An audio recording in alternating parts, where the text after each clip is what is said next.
If you're playing DraftKings DFS for Week 5 in the NFL season, this video is for you. Today we're going to build two lineups. One is going to be a cash lineup that we just look at the best plays on a points per dollar perspective and try to soak up as much ownership as possible to finish in the top half of our cash and head-to-head contests.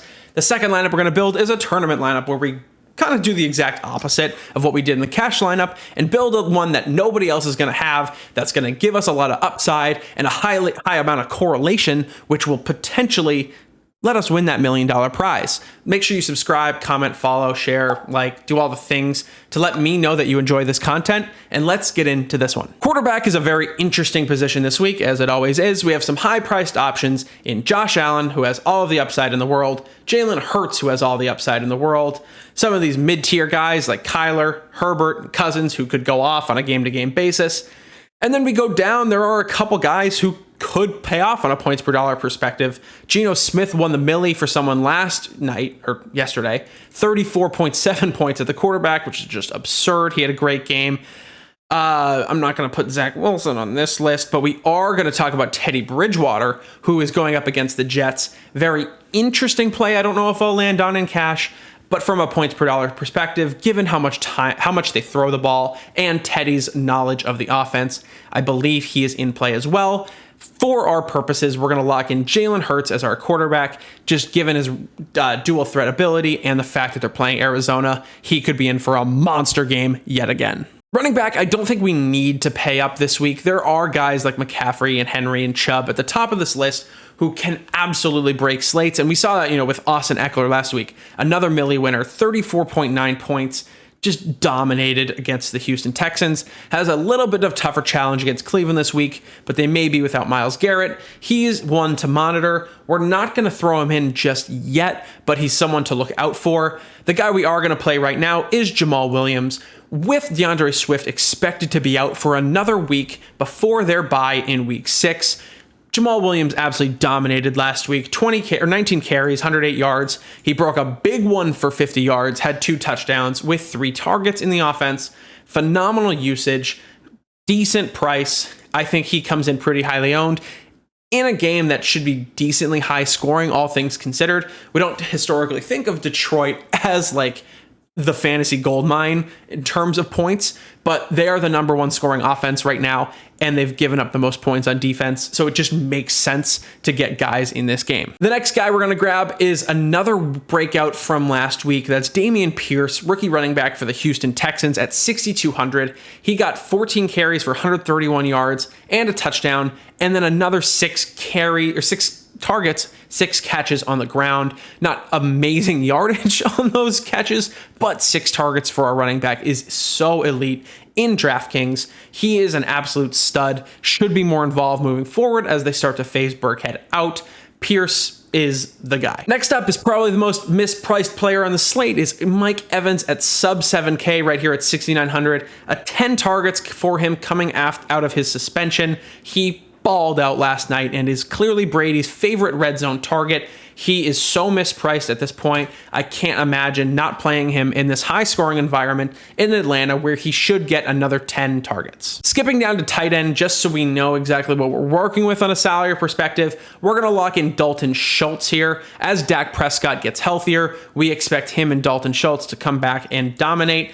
When healthy, Dalton is very involved in this offense, generating 9 and 4 targets for the 2 games he was healthy with Dak Prescott.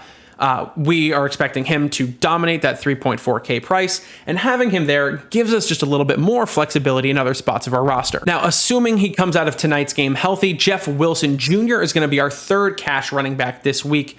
12 carries, 75 yards, 3 catches for 3 targets, or 3 targets for 3 catches from him in week 3. If week 4 goes well, he's going to lock in right here. No touchdowns yet on the season, but we're assuming that's going to change. His usage is too good for him not to get these touches, so we're going to lock him into our 3rd cash spot. Defensive scoring is really interesting on DraftKings. It's so variant and it's hard to predict, so I try to avoid paying up for a defense unless they're in such an obvious smash spot where you have to play them. I just try to soak up ownership or pay down at defense, especially in cash.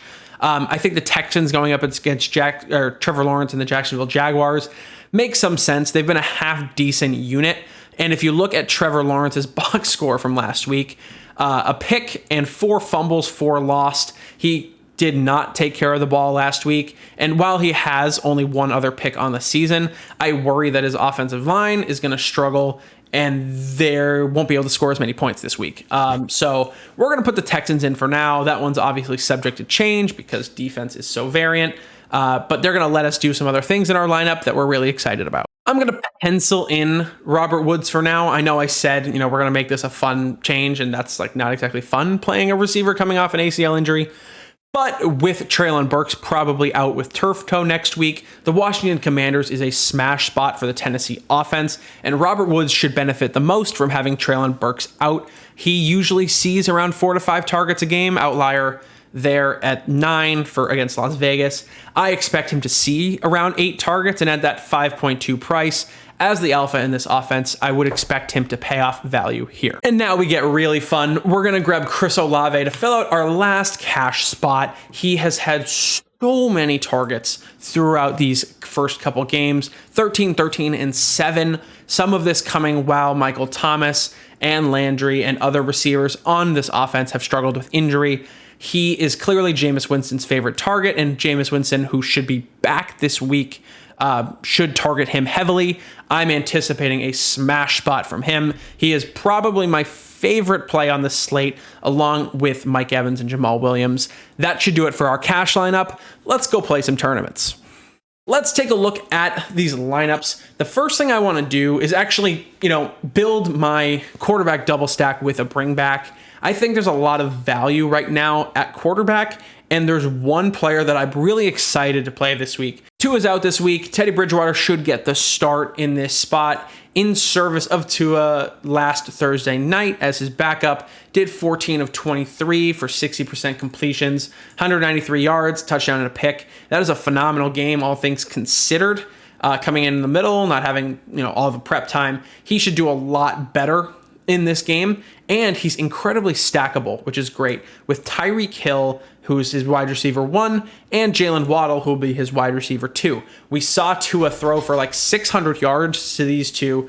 I believe it was week 2 against the Ravens. Yeah, they both went nuclear. I have no reason to believe that they can't do that again with Teddy Bridgewater at the helm, especially considering, Jalen Waddle didn't have a great game, but a lot of Tyreek Hill's production in week 4 came after Tua got hurt. So we're definitely going to look to double stack there. And then taking a look at the Jets themselves, they are a little bit more limited on offense, but they do have some very stackable pieces. We saw Garrett Wilson get another 6 targets, down from his season low right now with the return of Zach Wilson, but he seems to be the favored receiver right now in that offense. Corey Davis caught a touchdown and was relatively efficient on his 7 targets, 5 for 7, 74.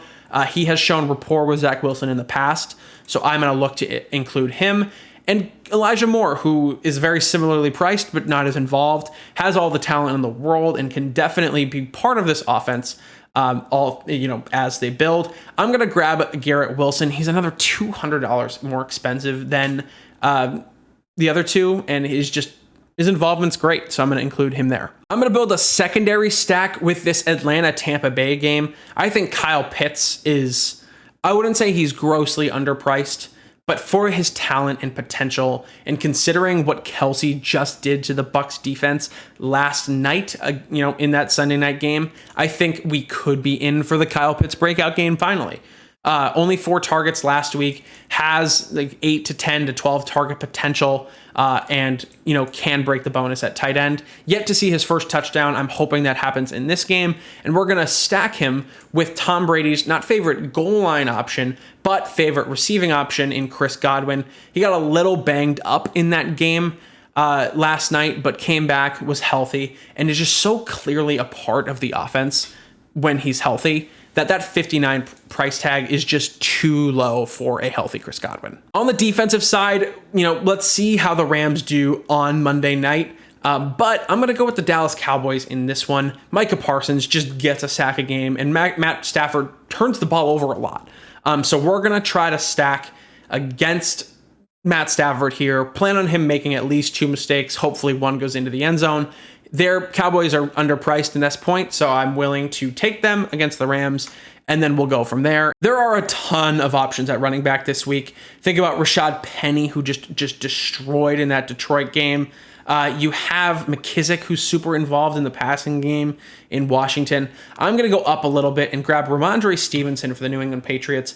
I know he's in a timeshare with Damien Harris, but he's very much more involved in the passing game than Damien is. 4 catches for 5 targets last game. 4 catches on 5 targets in the game before. He is just more of a passer, and on DraftKings full point PPR, it just makes sense to play passing backs.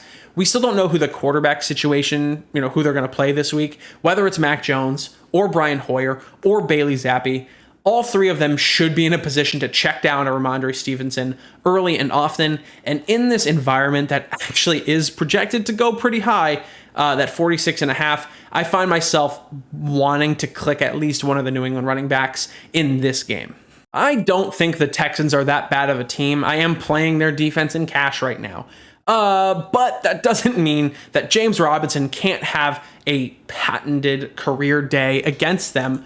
Considering what Khalil Herbert did to the Texans in week 3, I believe it was like 130, 150 yards and 2 touchdowns. Don't quote me on that.